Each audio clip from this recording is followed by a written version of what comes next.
관념론, 칸트 A 플러스 B. 근대 합리론과 경험론은 진리에 도달하는 방법에 대한 탐구였다.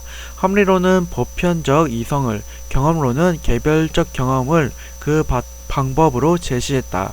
이 두 체계를 종합함으로써 소모적인 논쟁을 끝마친 인물이 칸트다. 우리는 한 번쯤 이 이름을 들어봤고 무엇인가 대단하다는 말은 들어왔는데 단지 경험론과 합리론을 종합했다는 점에서 뭐가 그리 대단한가 싶을 수도 있겠다. 하지만 우리가 철학사를 탐구하면서 알게 된 것은 철학 전체는 핵심적인 두 가지 전통으로 이어진다는 것이었다. 절대주의, 실제론, 합리론으로 이어지는 하나의 축과 상대주의, 유명론, 경험론으로 이어지는 또 다른 축이다. 그런데 여기서 합리론과 경험론을 종합했다는 것은 사실 철학 전체의 두 사조를 종합했다는 의미로도 볼 수 있다. 칸트는 2000년 넘게 이어져 오던 거대한 철학적 논쟁을 종결지은 것이다. 18세기에 활동했던 이 경이적인 인물의 업적은 관념론으로 알려져 있다. 이제 간단하게 관념론에 대해서 알아보려고 한다. 우선 관념론은 일반적으로 실제론과 반대되는 언어로 사용된다. 무슨 론? 이 일이 많은지 너무 많아 점점 짜증이 나기 시작한다. 짜증을 극복하기 위해 간단히 정리해보자. 앞서 우리는 존재론과 인식론을 구분했다. 존재론은 실제로 존재하는 것이 무엇인지에 대한 물음이라면 인식론은 그 존재를 어떻게 알게 되었는지에 대한 물음이었다. 거칠게 다순화해 본다면 존재론은 실제론에, 인식론은 관념론에 대응한다고 할 수 있다.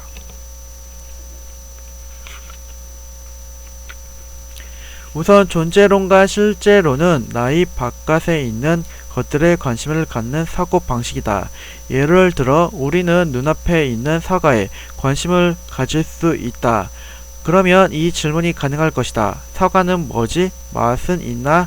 무게가 얼마일까? 이런 질문은 나의 바깥에 있는 존재의 본질이나 상태에 대한 질문이다. 반면 인식론과 관념론은 나의 안쪽에 관심을 기울인다. 예를 들어 내가 어떻게 사과를 알게 되었고 어떻게 이런 모습으로 나한테 드러났는지에 관심을 갖는 것이다. 구체적으로는 이런 질문들을 말한다.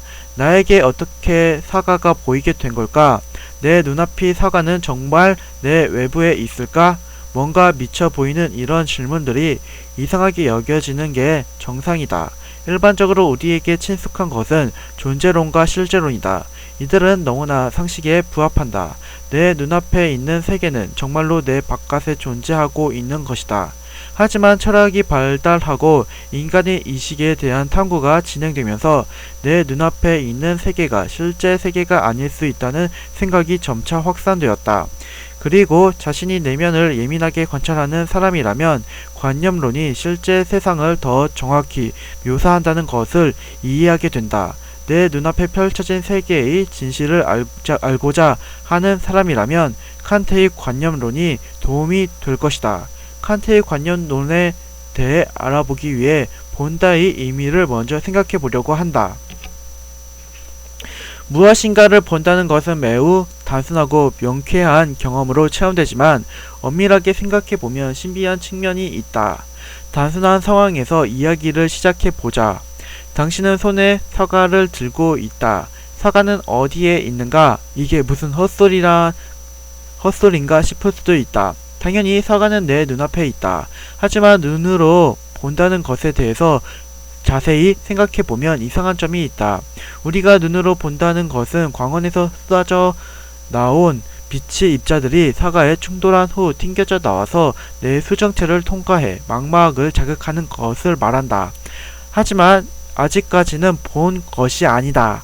더 거쳐야 할 과정이 있다. 빛의 입자들이 내 눈이 망막을 자극하면 망막은 빛을 전기적 신호로 변환해서 시신경을 통해 뇌로 정보를 보낸다.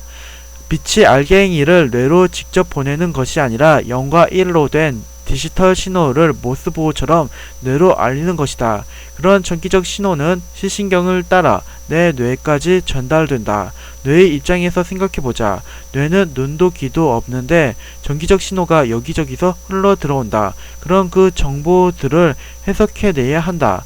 그렇게 해석을 거치면 뇌는 그제야 전기적 신호를 사과의 이미지로 나에게 보여준다. 눈앞에 그려지는 사과는 실제로는 내 뇌가 만들어내는 영상이다. 우리는 실제 사과를 직접 보는 것이 아니라 뇌가 그려준 영상을 보는 것이다. 다른 가정을 하나 더 해보자. 만약 정상적인 박쥐가 당신이 손에 든 사과를 본다면 어떨까? 사실 박쥐가 사과를 본다는 말 자체에 문제가 있다. 박쥐는 사과를 듣는다. 종마다 차이가 있겠지만 우리가 알고 있는 일반적인 박쥐는 눈이 퇴화되어 있고 사물을 분간하는 것은 초음파를 통해서니까 말이다. 박쥐는 음파를 발성해서 그 음파가 되돌아오는 것을 귀로 듣고 세계를 파악한다. 박쥐의 세계에서 사과는 어떻게 드러날까? 상상하는 것은 쉽지 않다. 혹시 박쥐는 어두컴컴한 세상에 사는 건 아닐까? 눈이 안 보이니 세상이 어두울 것이 아닌가? 그럼 세상이 그렇게 어둡고 답답한데 어떻게 얽히고 설킨 나뭇가지들 사이를 그토록 빠르게 빠져나갈 수 있는 걸까? 박쥐는 세계를 선명하게 보고 있는 것처럼 행동한다. 추측하건대 아마도 박쥐는 총천연색이 세상을 보고 있을 것이다. 눈이 없이도 말이다. 박쥐가 사과를 인지하는 과정을 상상해보자. 사과에 부딪힌 후 튕겨나온 초음파는 박쥐의 귀에 닿는다. 그러면 고막이 울리고 청각세포가 자극된다. 그로부터 발생한 전기적 신호가 박쥐의 작고 초라한 뇌로 전달된다. 뇌의 입장에서 생각해보자. 뇌는 눈도 귀도 없는데 전기적 신호가 여기저기서 들어온다.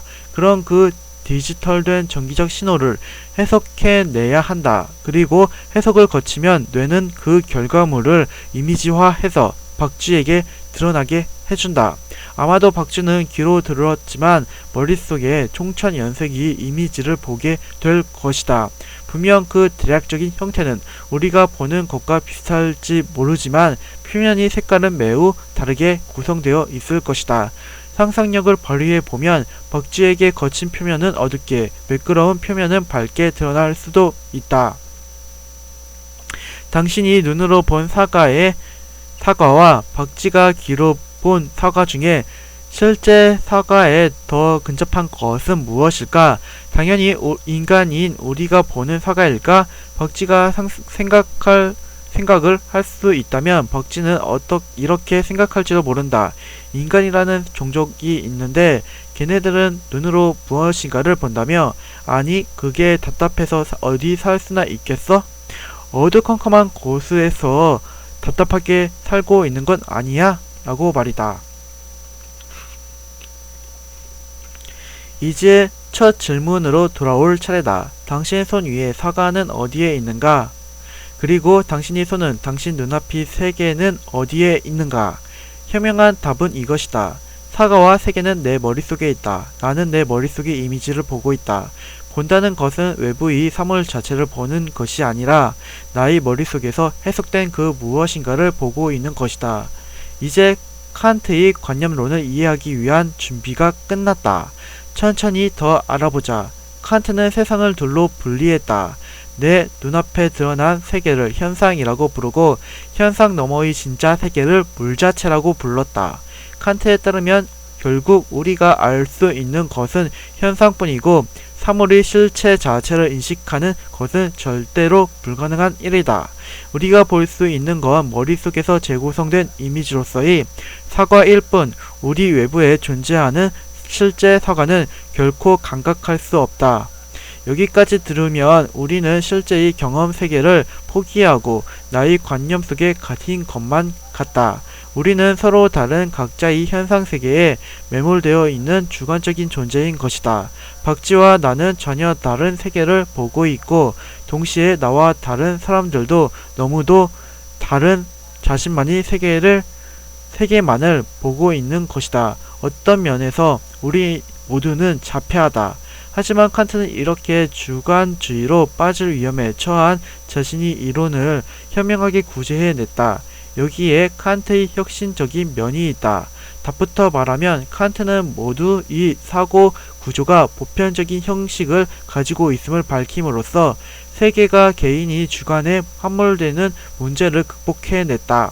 즉 우리 각자가 자신이 머릿속 세상인 현상세계만을 보고 있는 것은 사실이지만 그 현상세계를 드러내는 사고의 구조 혹은 뇌의 형식이 보편적이기 때문에 사실은 유사한 것을 보고 있다는 것이다. 정신이 구조가 동일하기 때문에 그에 따라 드러나는 세계도 동일하다.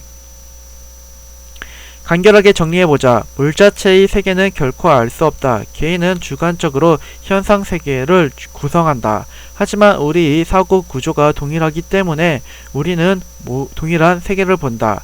이러한 칸트의 설명은 무엇을 의미하는 것일까? 그것은 합리론과 경험론이 문제점을 극복하면서 통합했음을 의미한다.